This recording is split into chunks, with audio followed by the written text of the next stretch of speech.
Welcome to Principles of International Relations. I'm Hartmut Lenz.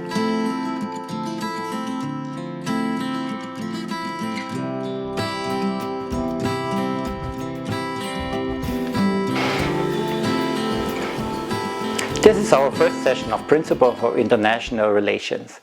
Today we will talk about the general concepts of international relations theory. So I want to introduce these kind of concepts to you, kind of think about very abstract terms of how we can describe international politics. Sometimes these very first sessions are a little bit difficult to understand for students because of their abstract nature. So I want you to pay close attention to the comments or the ideas I make, and also kind of focus really strongly on our readings. Make sure that you look carefully into them and read all the necessary information there. Why? Because this will be the foundation for this course. However, even if you have not understood all of it, don't worry too much about this. Over time, it will become clearer. Why? Because we will make it kind of move it from this very abstract level to a more concrete level over the course of the semester. However, as I said, it's a really important start, so please pay close attention. So I will go right into the slides. So please stay tuned. Thank you. Okay, hello again. Let's start right with the slides. So first I would like to talk about again about the aim of this course. So I mentioned this already during our Zoom class, but I would like to tell you a little bit more about the key ideas behind this class. And so the first thing which I would like the students, so I mean you, learn within this class is really to kind of get an overview over the main areas of political science, and especially in international relations research, what kind of topics are at the moment current, what are the key questions scholars try to answer, and what are the areas where theories and just the understanding of the topic is mostly contested. So what I want you to get out of this class is really that you not necessarily know everything about international relations, but rather that you have an overview about over the biggest topics at this time and how kind of the current place of research is in these areas. I also want to take, as a second point, I would like to talk about political institutions and how they work and what their input is on world politics. So what do I mean by that? Well, basically, the domestic institutions have a strong impact on how governments work and how decisions within countries are taken. So I want to take a look at different regimes, different forms of government to see what kind of impact they have on policy decisions. But also I would like to understand international organizations like the United Nations, and the role of them are quite contested as well. So we could see them as a forum for sovereign states to kind of make decisions within this forum, or we could see them as individual actors who are actively kind of actively changing world politics and have an impact on this on the political decision making as well. So we will talk about this more, of course, in later classes, but these international organizations are also really important, and I want to focus on them as well. The last part, and really something which is very close to my own research and to my own ideas, is to understand the character of conflict and cooperation. So I really want to know why a conflict occurs, how we can prevent it, and what kind of mechanisms are behind these forms of countries cooperating with each other and other countries are being much more conflictual. So we will explore this from many different angles. We will look at something like called bargaining. We will look at conflict resolution, but also on something which is called collective decision making, like groups and difficult topics. So we will take these on several concrete examples like environmental politics, political economy, also conflict and wars, and we will kind of take these concrete examples to understand the character of cooperation and conflict. So these are the key aims of this class. In the syllabus, of course, you will have much more detailed overview over what we are doing in each class. And also, one last reminder, it's really important to do the readings for this class because without that, lots of concepts will be new to you and it will be hard to understand what we are talking about if you don't kind of follow with our upper readings and the topics we are discussing in class. Okay. So the first question you might ask actually, what is world politics? Is there something like world politics? Isn't it like politics something which happens in a political system, so often like a domestic system?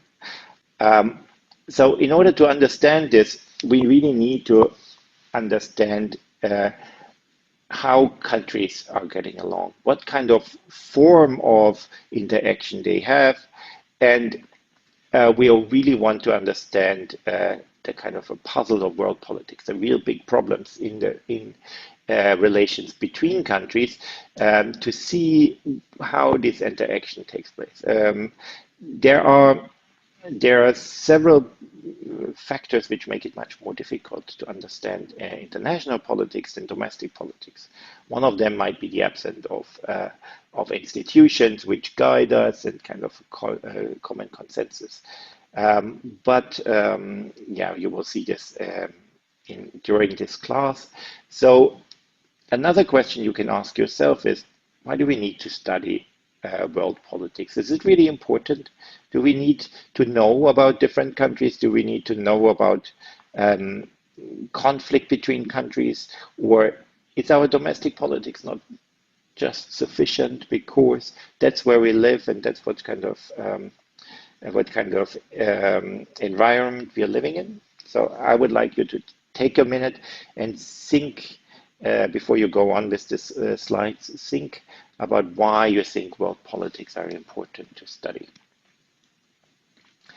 I could give the example of the current pandemic to show you that actually developments in different countries are really kind of having an impact on everyday lives of people as well.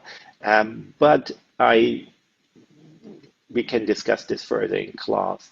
I would like to refrain from this and actually use a different example, the case of a rocket launch in North Korea, which was a couple of years back. And I want you to look at this video and again afterwards make a pause, write down what the impact of this is on Japan, why things like this happen, and what kind of how we can make sense of something like these kind of rocket launch. So let me.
So, so you have seen this this example of North Korea shooting a rocket over Hokkaido,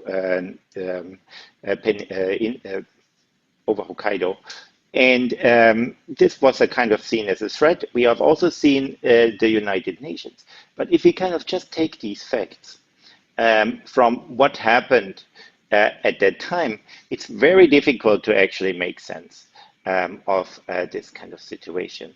So one aim we are having in this class is really to kind of think about what are the causes for specific actions. So we could see this situation in North Korea as an act of signaling from North Korea about its capability, therefore kind of showing strength to countries like Japan. So you might wonder, why is the United States in this kind of report as well? Why is the United States important?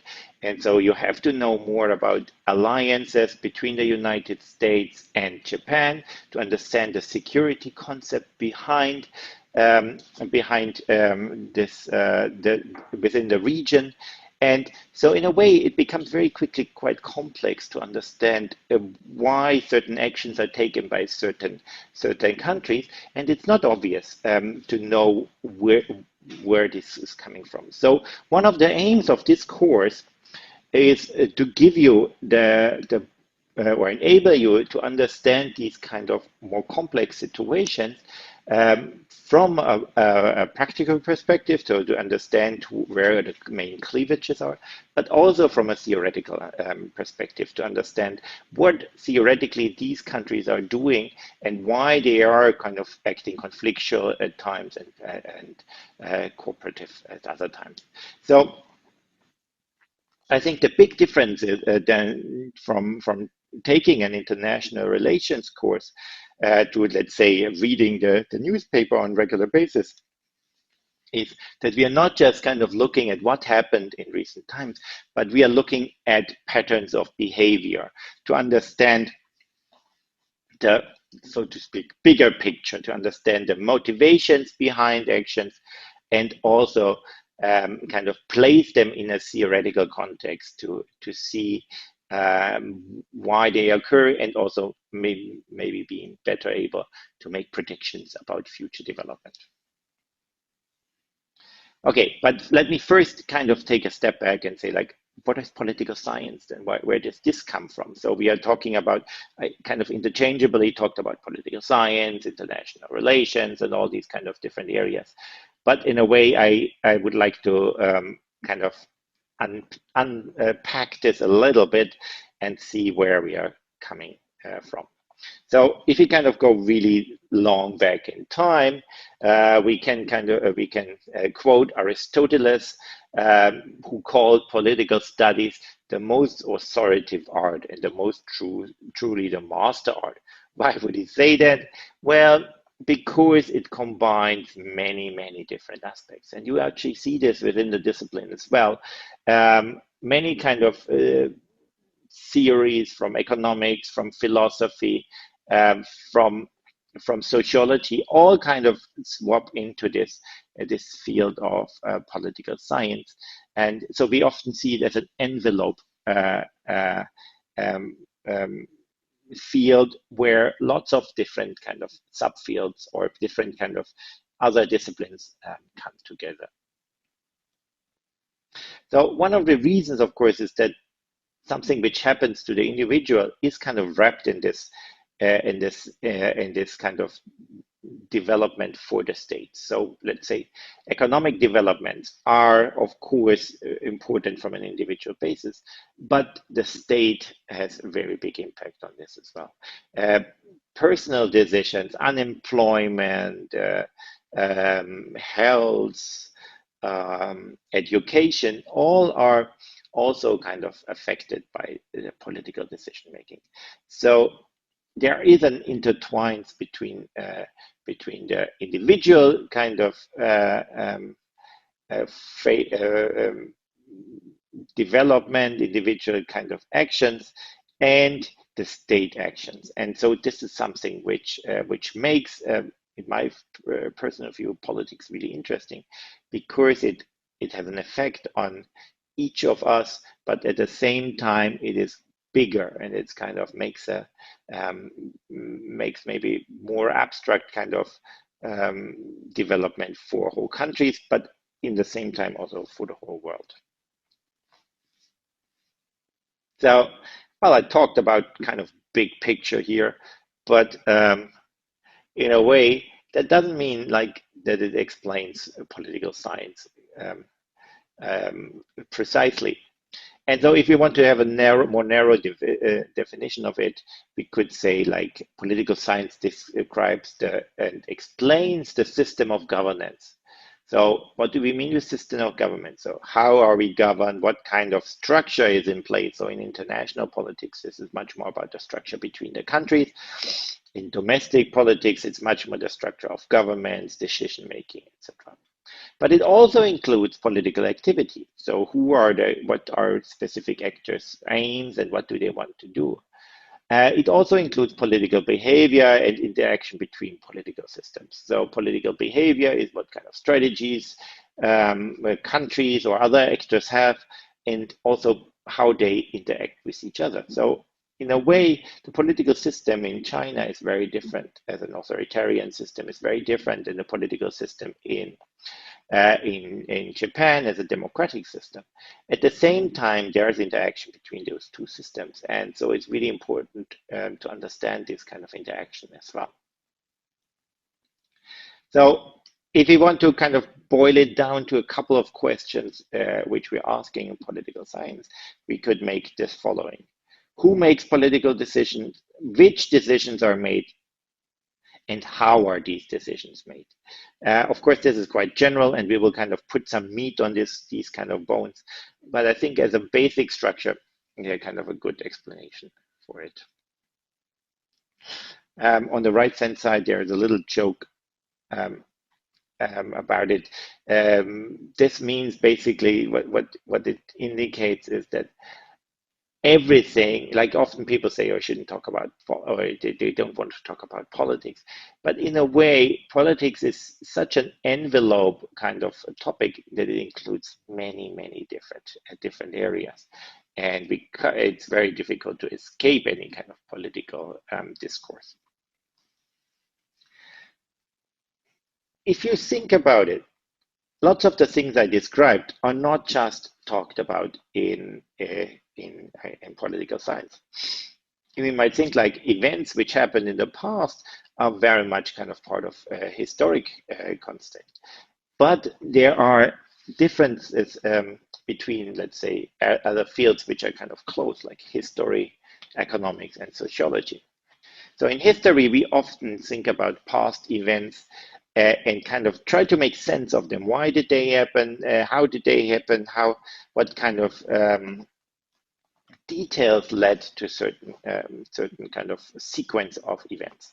That's different than what we are doing in political science, because in political science we try to find patterns in political behavior, political choices, and political events. So we are not necessarily kind of looking in great detail at specific events, but rather kind of having an overview and trying to kind of find patterns in different behavior.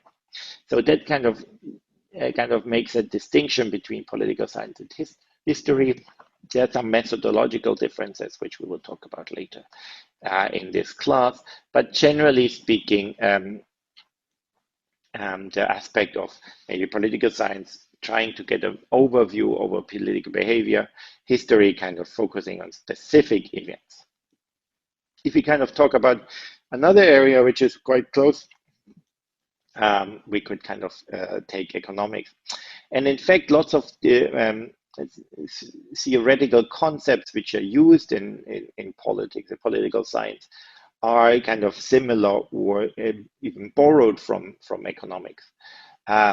But of course, the area of politics is much broader than what we do have in economics. And also, it is not just about this idea about consumption of goods and services and economic interaction, but it's actually broadening this topic to many different areas of decision making. Having said that, what we do see in recent years is that economics also tries to be broader in their approach and tries to include things like poverty, inequality, etc., much more in its economic thinking as well. So we have actually kind of a closing of the gap between politics and economics. Another kind of area which is quite close is the field of sociology. And while a lot of the mechanisms are very similar between sociology and political science, the focus again is a little bit different. So in sociology, we are actually kind of trying to explain interaction between humans on the human-to-human or group base. But in political science, again, we are kind of taking a more macro level and try to understand it, the individual actions, the individual kind of constraints from a bigger political kind of perspective. That doesn't mean like there's no rating in these kind of different fields. It just means that the lens, the focus we have from one field to the other is slightly different, but there are lots of similarities there as well. So within politics, so now we kind of placed the political science field within the bigger picture, but within politics there are also subfields, and the three kind of biggest subfields we could kind of distinguish is maybe political theory, comparative politics, and international relations. So what do we mean with political theory? And you will get, if you take a class by Yamada Sensei, you will get a much more detailed and closer look at this. But it very often, it deals with theoretical questions about political decision making, often quite abstract from kind of real world events. Also, it deals with normative aspects of political decision making. That's something which is really important, really interesting, and we will touch it at times within this class as well. But it's not. It's a slightly different kind of perspective than what we will do in this class. Another really big field is called comparative politics. And the name is concept in this way. So basically, it deals with comparing different, let's say, different countries, different political systems, etc. So it's really very much an empirical study where we take things, empirically observe different scenarios, different situations, and try to compare them. What is kind of the advantages of the one versus the other? What is different power structures in different institutional systems, etc., etc. That's something which is really kind of, again, quite closely related to a lot of things we will do in this class.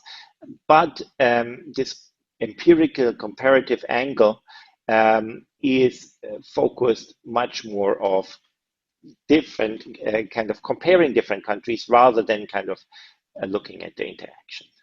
And so the last area, and that is the one which we will focus in this course, is the area of international relations. So what we want to see here is that we want to look at the interactions between the political systems within this arena of a global perspective. So we take the world as our kind of object and kind of see how countries are or other actors are interacting within this global environment, and what are the kind of key topics and the key constraints in here. So all of these subfields are really important in kind of making up political science, but our focus will be on this this one part here, the international relations aspect. Well, even already in this lecture, and maybe also in our Zoom classes, you will might have noticed that I sometimes talk about politics, sometimes I talk about political science. So you might actually ask, what does this science have to do in this kind of political decision making, and how we can kind of talk it as a area which is kind of part of science.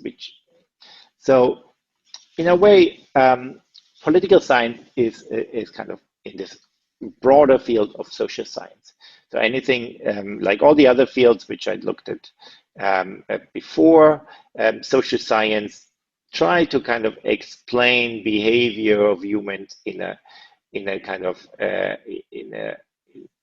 in a way which kind of follows patterns and of behavior. This is very unlike what we have in natural science, where we are kind of observing something from the outside and trying to make sense of how, let's say, in physics, particles interact with each other, where we don't necessarily have a very big influence on. We can be like an outside observer. In political science and social science more generally, this is of course a bit different. So we are actually not just observing; we are also part of the system. And in a way, how do we find information about this? Is really that we are trying to collect information, qualitative or quantitative data about behavior of individuals, behavior of groups, behavior of countries, etc. And we try to use this information to find patterns.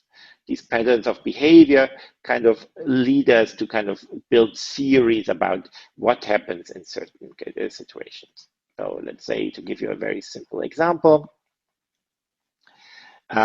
if a country is like one country builds up its military, it is quite, we can observe empirically that's quite likely that its neighbors feel threatened and also build up their military, which leads to something called an arms race, that that they try to compete in kind of building a bigger and bigger military. While if this is not kind of like if an area is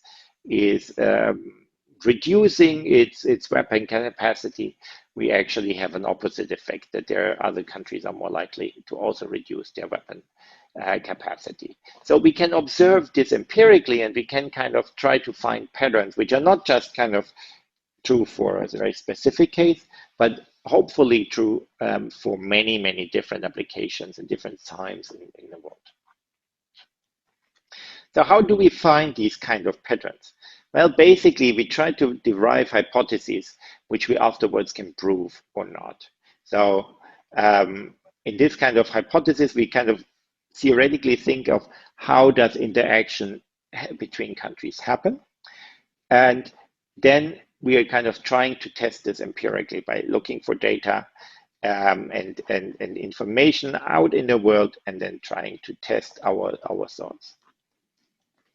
So the key aspect here is really like this last sentence, that scholars aim to develop generalizable theories. So in a way, this is really important to say, like, the real idea is to find patterns of behavior which are happening again and again. So this is important because it will enable us to actually make predictions about future behavior, and also make predictions about, for example, whether certain institutional settings might be likely to lead to one outcome or another. So one big area of research, which we will talk later about, is like to think about institutional kind of settings on the international system to kind of foster cooperation. And if we find kind of good institutions which help us to get countries to cooperate rather than to be conflictual, this might enable us to reduce conflict within the world, and therefore also the risk of wars, etc., etc. Okay, let me have a quick thought about reasons for political behavior. So in a way, why does political behavior happen? And we can take a theories about political behavior are very closely related to theories about human behavior. So we have to see that politics is not something which is kind of done in this kind of completely different area, but that humans are kind of making political decisions. And so in a way, what we do have that is that politicians are often cultural actors which follow certain customs, and certain patterns are different, for example, in different parts of the world.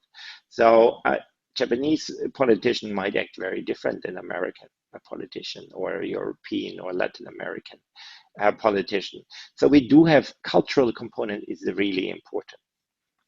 Another kind of important factor is that humans are rational actors. So politicians are also often trying to act rationally. What do we mean by this? They might follow reasons. They might follow ideas of benefits and constraints and cost of certain decisions. So they're not just kind of following customs, but also trying to think about these kind of decisions and kind of seeing them from what is the best options. What kind of if we kind of look at this, we could think like, is this only the only acting rational, or are there the other kind of factors as well? And what kind of rationality they are really kind of focusing on?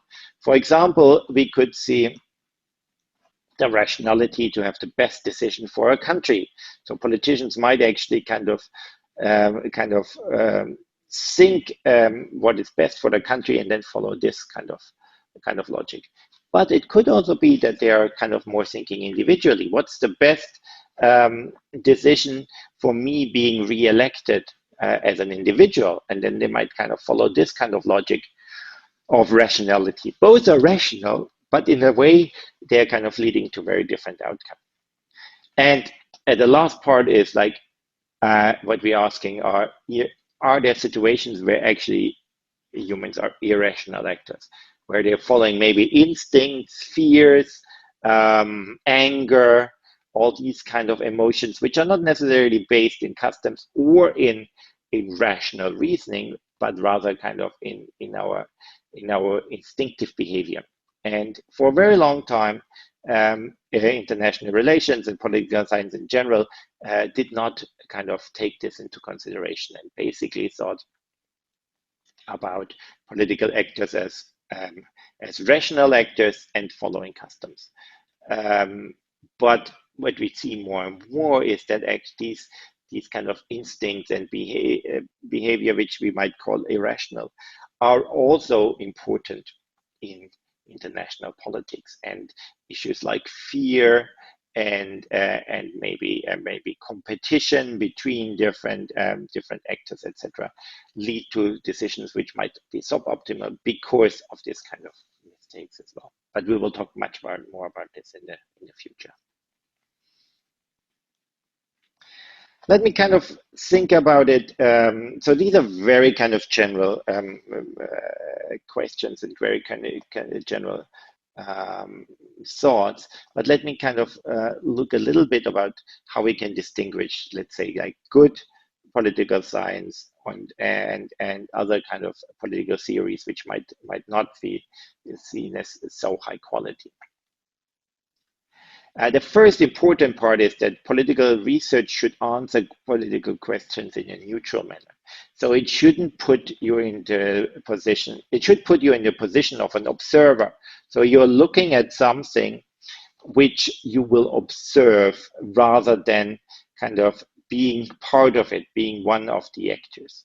So something which we very often see is that in what I would call like pseudo science is that groups which have a real interest in one side or the other are trying to make an analysis where they are biased, where they're looking at something from one perspective, and trying to focus, trying to bring the message through that this perspective is superior than any other perspective.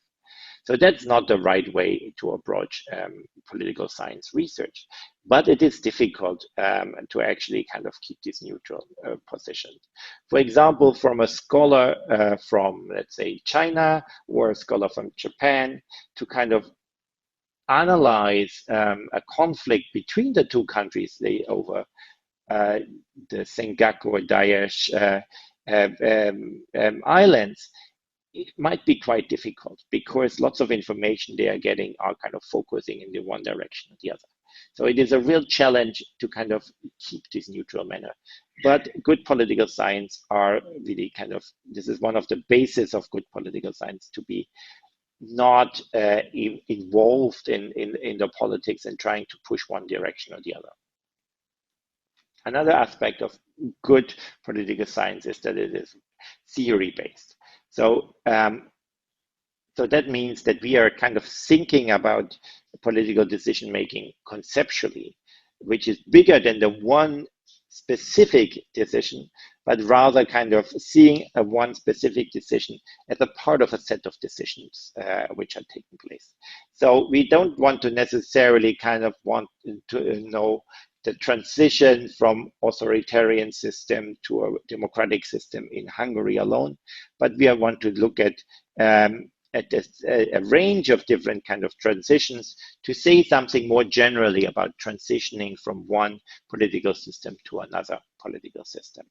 So that's really important that we are kind of theory-based, because that helps us, this kind of helps us to derive valid hypotheses, which we can test afterwards empirically. So basically we can think about political science as two kind of aspects. One, thinking theoretically what kind of patterns exist, but then testing them empirically and kind of see whether they're valid, correct, or whether they are wrong, and we just have thought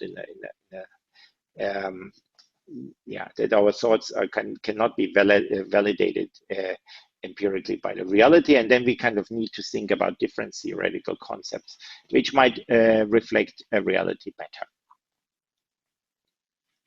Another aspect which is really important is that empirical work should be clear, transparent, and reproducible.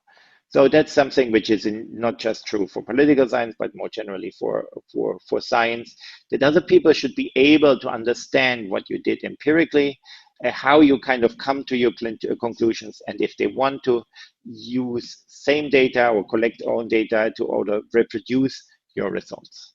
That's really important, because if we don't have this kind of situation, it's not clear that what you find as evidence for your kind of arguments is really true, or whether this is maybe a unique situation which only you found. Sometimes this can be quite difficult, especially in qualitative research, where you, let's say, interview people and kind of try to find opinions, etc. Reproduction is quite difficult, but we should always do our most effort to kind of make it possible to reproduce them. So being very transparent in how we find these information helps us for other people to be able to reproduce same or similar styles of research. The last point, which I think is really important, is that the question should be relevant for the real world. So very often we have certain theories, but these theories should help us to understand the real world, and we should bring it back to our maybe current situation. It can also be a historic situation, but they should tell us something which helps us understand how the world is functioning. And so good research in political science also has always this kind of connection towards the world as we experience it.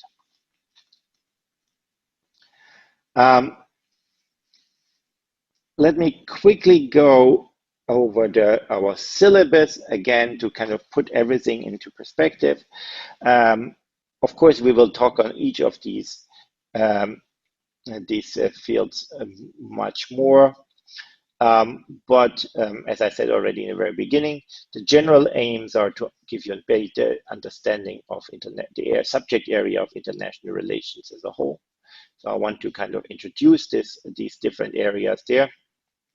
I want to make you familiar with theoretical and practical aspects of conflict and cooperation, and really kind of train you to learn how to think conceptually about political decision making. Something which is probably quite new to you, because whenever we kind of, even for people who are interested in politics, whenever we watch news, etc., we hardly have any kind of discussion about the theory or the concepts behind it and the kind of mechanisms, the bigger mechanisms.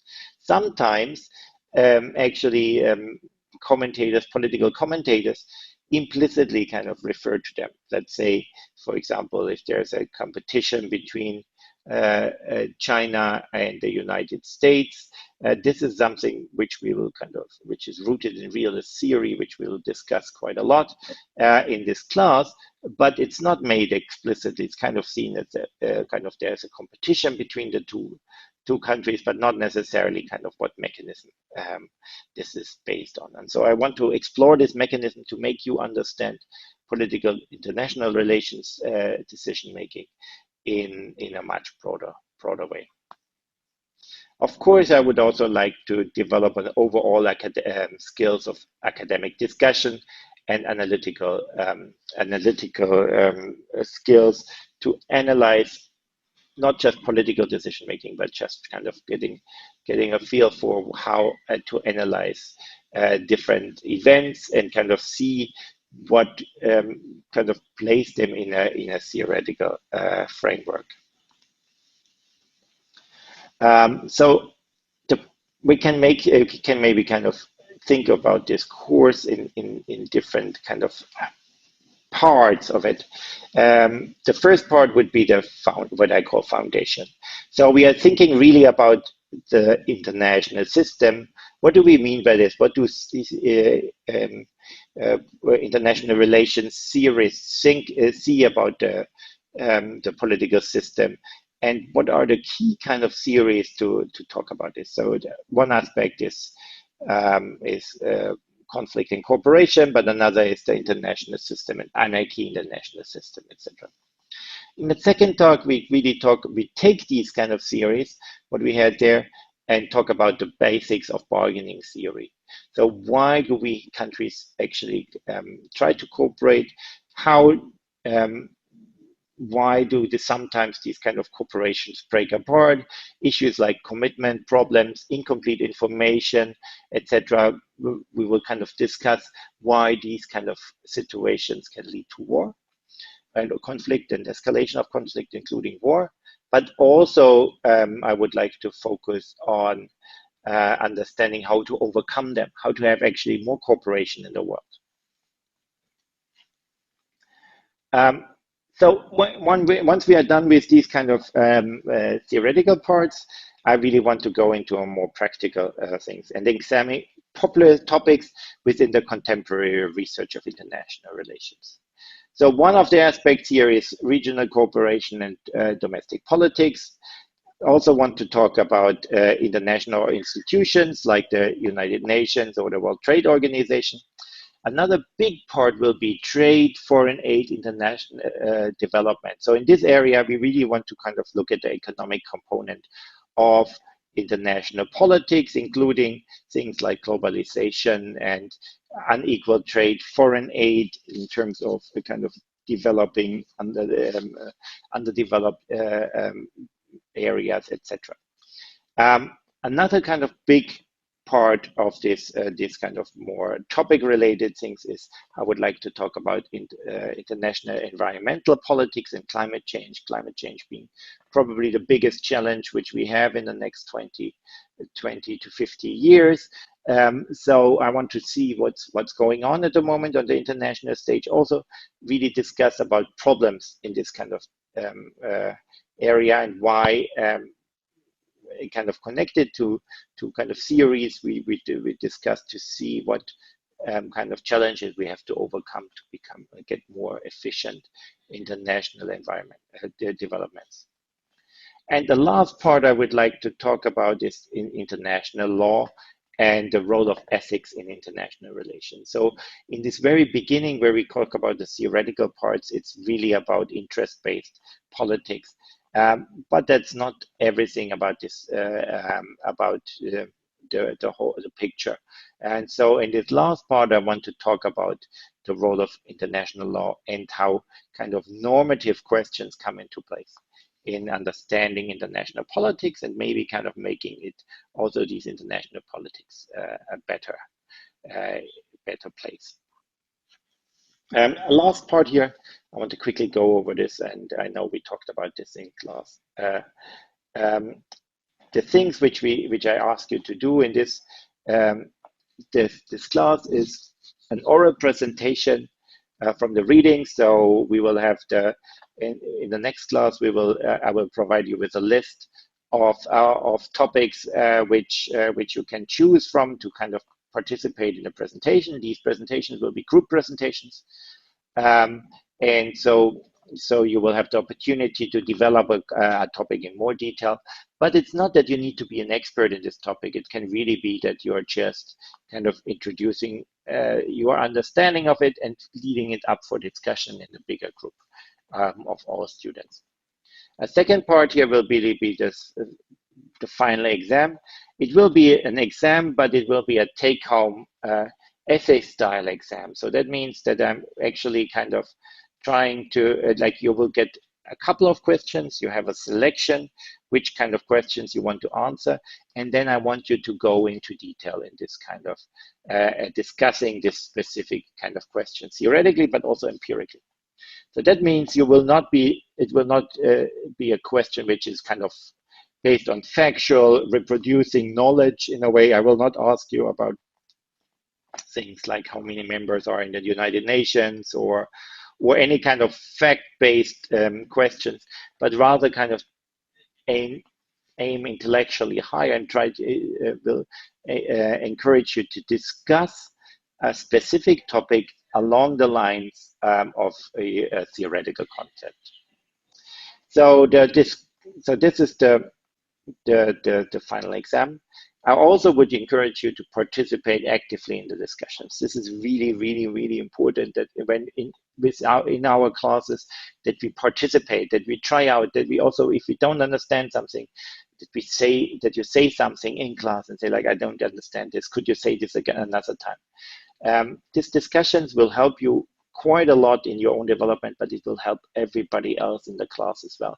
So please don't be shy and participate actively. The readings, again, are really important. We have something called core readings and primary sources in our syllabus.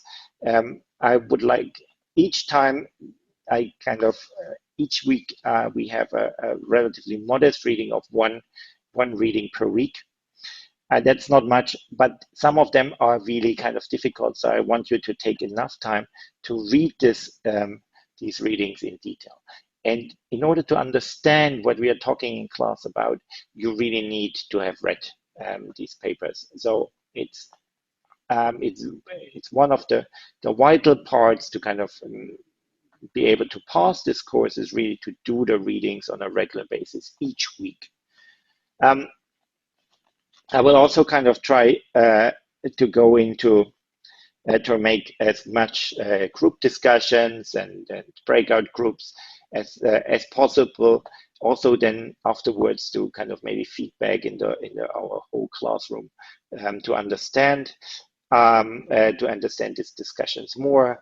And I will use our Padlet site to develop ideas further. So once in a while, I will ask you to answer a certain question until the next class, and I will kind of go through, look at our Padlet site at your answers, at times also kind of write comments about it. Of course, this is a very big class, so I might not be able to answer every single kind of statement, but I will definitely read all of them and take them into consideration as well.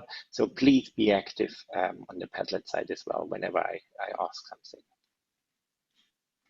Okay, well, that's it for our first e-lecture. I hope you enjoyed it a bit. If you have any questions, take our class and really kind of take your questions with you, and or put them on our Padlet site, and I'm happy to answer them. And also kind of give them to the rest of the audience. So the more you ask, the better. Next session will be about the international relations and the international system, and we are diving then right into the questions of our theory. So until then, I look forward to seeing you in class, and I hope you have a great week. Take care and bye-bye.